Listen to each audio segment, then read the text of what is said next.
સુરતની ઓળખ સમા કાપડ માર્કેટમાં ઠગાઈના બનાવો ખૂબ જ વધી રહ્યા છે. તો સુરતના મૈદરપુરા પોલીસે કાપડ વેપારી સાથે લાખો રૂપિયાની ઠગાઈ આચરવાના ગુનામાં નાસ્તા ફરતા આરોપીને કામરેજના વાવ ખાતેથી ઝડપી પાડવામાં આવ્યો છે. સુરત પોલીસ કમિશનર બામંગ જામીર, અધિક પોલીસ કમિશનર બલરામ મીણા, નાયબ પોલીસ કમિશનર રાઘવ જૈન અને મદદનીશ પોલીસ કમિશનર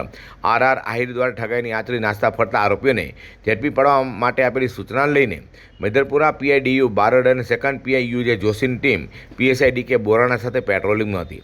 નામ હેડ કોન્સ્ટેબલ પૃથ્વીસિંહ કનુભાઈ નામ પોલીસ કોન્સ્ટેબલ મહાવીરસિંહ અનિરુદ્ધસિંહને બાતમી મળી હતી કે મૈદરપુરા પોલીસ પથકમાં 34,76,000થી વધુના કાપડ ઠગાઈના નોંધાયેલા ગુનામાં વોન્ટેડ દલાલ આશિષ ગુપ્તા, તુષાર વાડદોરિયા, સુમિત ઉર્વેશ ધામિલિયા, અમિત સુરેશ ખૂંટ, આગમ શાહ, ઉમંગ ટિબ્રેવાલ, પંકજ માખીજા,